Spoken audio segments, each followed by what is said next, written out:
नमस्कार दोस्तों, आप देख रहे हैं क्रिएटर IYS और आज हमारी टीम पहुंची है मथुरा में चांडक हेल्थ केयर।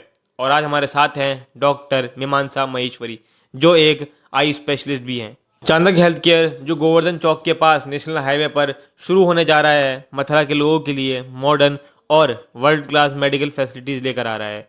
यहाँ आई केयर और ऑर्थोपेडिक ट्रीटमेंट को मेन प्रायोरिटी दी जाती है, जहाँ डॉक्टर मीमांसा महेश्वरी पेशेंट्स को एडवांस आई कंसल्टेशन और ट्रीटमेंट प्रोवाइड करेंगी, ताकि लोगों को एक ही जगह पर ट्रस्टेड क्वालिटी और हेल्थ केयर मिल पाए। अगर आपको आंखों से जुड़ी कोई भी समस्या है, कोई भी प्रॉब्लम है, तो एक रिलायबल आई स्पेशलिस्ट की तलाश में हो तो चांडक हेल्थ केयर आपके लिए बेहतरीन ऑप्शन बन सकता है।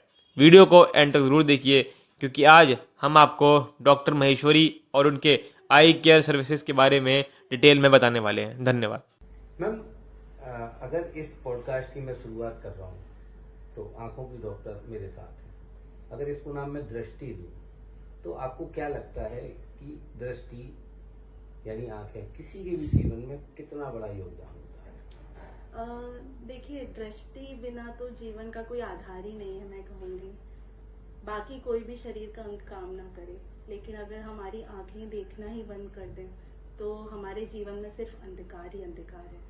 तो as a eye surgeon, eye specialist, बहुत बहुत ज़्यादा ज़रूरी है कि आप अपनी आँखों की उसको इम्पोर्टेंस दें, रेगुलर चेकअप कराएं और ख्याल रखें। विशेषकर हमारे जो बूढ़े हैं, हमारे बच्चे हैं, हर तरीके के वर्ग में हर तरीके की अलग अलग बीमारियां होती हैं। अगर हमारे पास वह जल्दी आ जाते हैं तो हम उन्हें जल्दी ट्रीट कर सकते हैं। अगर उसी चीज़ में डिले हो जाता है तो वो अनट्रीटेबल और इरिवर्सिबल हो जाता है। तो बहुत आवश्यक है कि साल में एक बार या 6 महीने में एक बार अगर आप रूटीन आई चेकअप करा लेंगे तो काफी रोगों का आपको उपचार मिल जाएगा और वो हम जल्दी पकड़ पाएंगे। अगर हम उसे जल्दी पकड़ पाएंगे तो जल्दी ठीक भी कर पाएंगे। आज मैं अपने दर्शकों को और अपने समाज को एक आई सर्जन के माध्यम से कुछ मैसेज दिलवाना चाहता हूँ। मोबाइल का यूज बच्चों में क्या आंखों पर ज्यादा असर डालता है? हाँ, जिस तरह के चश्मे के नंबर आजकल आंखों में आने लगे हैं, पहले हमारे यहाँ प्लस या माइनस के नंबर आते थे। अगर मोटी भाषा में कहूँ लोगों को तो दूर दृष्टि या पास की दृष्टि के नंबर आते थे, जिन्हें हम प्लस और माइनस पावर कहते थे। पर इस समय क्या बोलते हैं, हमारे बच्चों की आंखों में स्लेंडर नंबर आने लगे हैं, जिसे एस्टिग्मेटिज्म बोलते हैं। वो हमारी पुतली की खराबी के कारण होते हैं। बच्चे मोबाइल को देखते हैं, आंखों को पूरे टाइम घिसते रहते हैं, रब करते रहते हैं, जिससे उनकी जो आगे की पुतली है, कॉर्निया जिसे हम बोलते हैं मोटी भाषा में, वो खराब होने लगती है, उसका स्ट्रक्चर चेंज होने लगता है। तो बच्चों की आंखों के अंदर बड़े डिफरेंट काइंड ऑफ नंबर आने लगते इससे हैं। कैसे लोग बच सकते हैं? अपने बच्चों को किस तरह से बचा सकते हैं?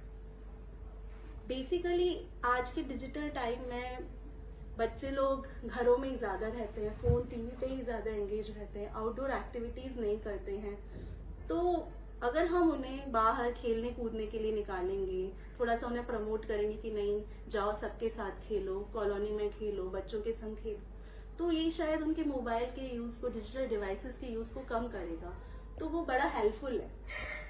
जल्दी नंबर आने का एक ये भी कारण है कि बच्चा पूरे समय पास आंख घूस के देखता रहता है, तो वो उनकी आंखों में नंबर बढ़ा देता है। मैम, आपके घर में मैंने देखा पेड़ पौधे भी बहुत हैं, आप भी पेड़ पौधों के बहुत शौकीन हैं। जो मैंने नाम दृष्टि दिया था, आपको लगता है प्रकृति के द्वारा बनाई हुई कोई भी चीज उस पर सबका अधिकार है? इस पर डॉक्टर मीमांसा महेश्वरी क्या बोलेंगे? देखिए, मेरा तो काम ही है लोगों को रोशनी देना। उस रोशनी से लोग इतनी खूबसूरती, बाहर के वातावरण की सुंदरता देख पाए, इससे अच्छी बात क्या हो सकती है। तो मेरे लिए तो यही है कि आप आए, अपनी आंखों को दिखाएं, अपने चश्मे लगाएं, मोतियाबिंद का ऑपरेशन कराएं, काला पानी की समस्या का निदान पाएं और ये खूबसूरत जो ईश्वर द्वारा बनाया हुआ हमारे लिए पेड़ पौधे फूल हैं, उन्हें देखें। एक और मैसेज मैं दिखाऊंगा। ग्रीष्म काल शुरू हो रहा है, गर्मियां शुरू हो रही हैं। हमारे पशु पक्षी या जो ऐसे जानवर जिनको कई बार धूप में रख के बहुत दिक्कत होती है, तो लोग पानी के मग रख के या किस तरह से मदद कर सकते हैं, इस पर कोई एक मैसेज? जैसे हमारे बच्चों को बहुत क्रेज है, वो गार्डन में और हमारे आगे पॉट भर के रखते हैं पानी के, मिट्टी के, उसमें तो इसी तरह से मैं कहती हूँ कि अगर आपको दिख रहा है कोई भी चिड़िया आपके आसपास है, कोई पेड़ आपके आसपास है, तो वहाँ एक मिट्टी के सरोके में पानी भर के रख दें। बाहर अगर आपकी हौदी है तो वहाँ पे पानी भर दें, ताकि गाय वगैरह जो भी है वो पानी पी सके। जितनी भी गर्मी के समय में आप सेवा कर सकते हैं, चाहे वो जानवर हो चाहे वो इंसान हो, वो तो एक मैं कहती हूँ बहुत ही पुण्य का काम है। और हम इतनी पुण्य नगरी में रहते हैं, तो क्या बोलूं मैं इस तरह की एक्टिविटी से बच्चों को मोबाइल से भी दूर किया जा सकता है। बिल्कुल बिल्कुल, इस तरह की एक्टिविटीज बच्चों को एंगेज करती हैं, वो इंटरेक्ट कर पाते हैं अपने एनवायरनमेंट से और उससे बहुत कुछ सीखते हैं। हर चीज किताब और मोबाइल तो नहीं सिखा सकते। आसपास के लोग, आसपास का वातावरण सबसे बड़ा मैं कहती हूँ शिक्षक है, आपको सीख देने वाली चीज है। बच्चा इन सबसे बहुत कुछ सीखता है। मुस्कुराहट का किसी के भी जीवन में कितना योगदान होता है?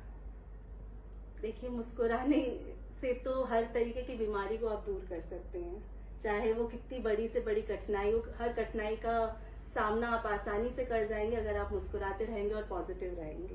तो मुस्कुराने का तो मैं कहती हूँ बहुत बड़ा योगदान है हर चीज में। एक संदेश समाज के लिए कि वो बच्चों के चश्मे कैसे हटें, बच्चे लोकल एक्टिविटीज में कैसे आए, खेल कूद में कैसे आए, बच्चे खाने पीने में कैसे आए, जो स्वास्थ्य के लिए बहुत जरूरी है ये सब चीजें। क्या आपको लगता है एक डॉक्टर होने के नाते आप उन बच्चों के पेरेंट्स को क्या मैसेज देंगे?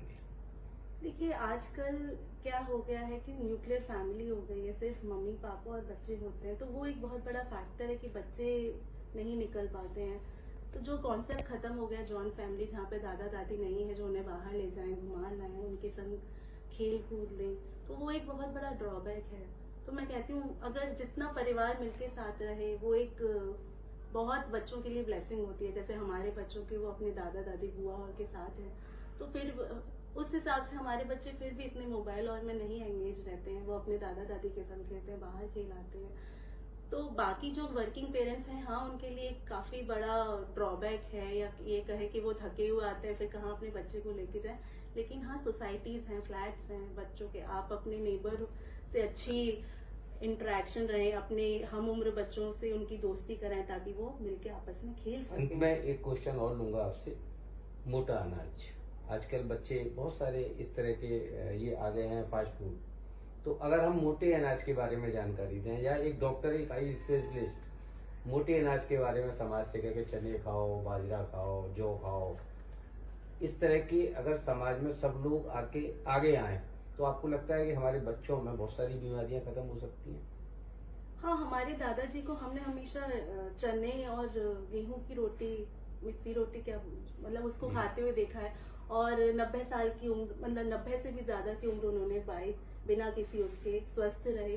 तो कहीं ना कहीं जो पुरानी पद्धति से लोगों का खान पान था, उसका कुछ ना कुछ बेनिफिट तो होता ही होगा। और अगर हम ये सब अपने बच्चों में इंट्रोड्यूस करेंगे, तो हाँ, वो बीमारियों से, मोटापे से, अर्ली डायबिटीज से, हाइपरटेंशन से दूर रहेंगे। ये सब खूबसूरती जो हमारे आपके बीच में बात हुई, दृष्टि इस क्लिनिक में दिखाई देगी?